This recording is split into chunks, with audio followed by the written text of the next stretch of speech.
Hi y'all, it's Andrea over at Sewspire.com, and today I am here to kick off a 3-part series on craft fairs and craft festivals. So for those of you that have been with me for some time now, you have seen this beautiful fabric covered ladder before, but you may not know the story of how this ladder came to be. So I'd love to take just a few minutes and share that with you. When I moved into this building that we're in now, I occupied a smaller studio on the second floor, and it had a really cool loft. If you go back, you can see that loft in some of my other Sewspire videos, but nonetheless, I wanted to be able to access the loft, and so I needed to bring a ladder into the studio. So we had this 8-foot ladder in the garage, and I just set that up in the studio. Well, because it was a small space, there wasn't really enough room for me to fold it up and store it and then get it in and out when I wanted to access the loft, which I had full of fabric. It was my fabric loft. So I left the ladder out, but it didn't take very long of me looking at this ladder before, I was wishing for something else. And I did the research and everything, and like a beautiful loft ladder or library ladder was too cost prohibitive. I didn't want to invest in that because I didn't know how long I would be in the space. So my landlord kept telling me about this woman who has Christmas trees set up all year in her house. She has a room that's just devoted to Christmas, and she has all these different Christmas trees in there, and they're really tall trees. And as a result, she always has a ladder set up in that room so that she can tidy the ornaments and such. And she had the same dilemma. You have this fun room and this ugly ladder. So she covered her entire ladder in fabric and trim and embellished that to match her Christmas theme. So he kept pestering me that I really should cover my ladder in fabric. And while I thought that would be a cute idea, I never had time to do that. Until a year ago, May, when Ashley's heart was completely devastated. Her boyfriend of 3 years broke up with her completely unexpected, and I had to go and pick her up from college. It was like that first major heartbreak, and I picked her up from college and brought her home, but she didn't want to stay home alone while I went to the studio, so she came to the studio with me, and for 3 days she laid on the studio floor and literally just sobbed, which is sad, right? And very hard to watch, but I knew that she needed to do that, and it was part of the healing process. And then I said to her, hey, do you want to cover my ladder with fabric? And because I know the power of creativity, but as you all know, Ashley doesn't sew. So she agreed for whatever crazy reason, and we busted out the Mod Podge, or decoupage as you all may know it, and started cutting scraps of fabric and essentially gluing her heart back together, if you will. And so the majority of this ladder came together because of Ashley's doing, and I let her have full creative reign, and she did go she didn't go in rainbow order, but she did kind of go in a color scheme of it, and that's how this ladder came to be. So I really personally think it is spectacular. So Ashley has healed, as all broken hearts do, I'm happy to say, and I have this beautiful ladder as a keepsake of that special time that we had together. But as the months wore on and I now have this beautiful ladder, I started, because it was pretty, I started hanging little things on it and adorning it. And then it wasn't very long before I converted it into like a display rack. And the idea occurred to me, wow, that would be such a cool display rack. And then I just wished that when I owned my brick and mortar, I'd have filled the whole shop with fabric covered ladders. That would have been such a wow factor, right? When people came into the store and all they saw were these beautiful ladders with product on them, because there really are two essential elements to merchandising, if you will, and that is height and color. And it is an extreme challenge to take a typical table, folding table that you might use for a craft fair and create that height and that color like you want. No matter what you do, it still looks like a folding table, which in my mind kind of, implies temporary, halfway. Nobody really thinks of a folding table like polished or finished, right? It's very temporary. And that transfers, of course, into the transaction. So if you, for example, if you went into a store, a retail store, and you saw a bunch of folding tables with product on it, you'd think they were having maybe a sidewalk sale or something, right? And everything should be super cheap. Height, in some strange way, conveys value. The higher you climb up the ladder. So sales really is a psychology, and it occurred to me as I'm looking at this ladder and start piling product on it, that would be the ultimate craft fair display. And what I want to teach you all how to do is, there's not really much to teach you in order to create this ladder. You need to either find a wooden ladder or a metal ladder, cut out strips of fabric, get some decoupage and a paintbrush, and start applying it. It is rather time consuming. Give yourself a couple weeks to create the ladder.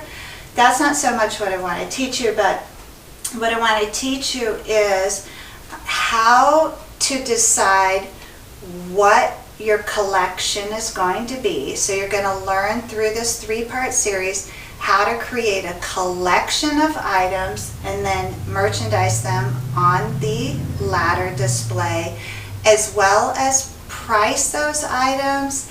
And then we're going to talk about sales strategies, okay? So all of this is going to be kind of intermixed between today's video and the subsequent videos. If at any point you have questions or something occurs to you, please send me an email or leave it in the comments, and I'd be happy to work it into the series. So the first question that I want to address is, why would you do a craft fair, right? And that answer is going to be different for everybody. When I first started making and designing products or sewing, I needed to do craft fairs because I needed money, quite honestly. And the first craft fair that I ever did was at the high school. I had a tent and a table, and I actually did very well. In part because I knew a lot of people, it was our community, but I think my sales were close to $500, which is absolutely wonderful. And like the fee was like $25 or something to participate. So that first craft fair was a huge success. Now that was before Etsy existed, okay? So then as I started growing my Etsy business and getting very busy, I didn't do craft fairs as much. I kind of looked at those as like a sort of a waste of time or an amateur ambition, if you will. And then I opened my retail shop, and that was when I was really forced, it was sink or swim, to master my sales technique and the psychology of sales as well.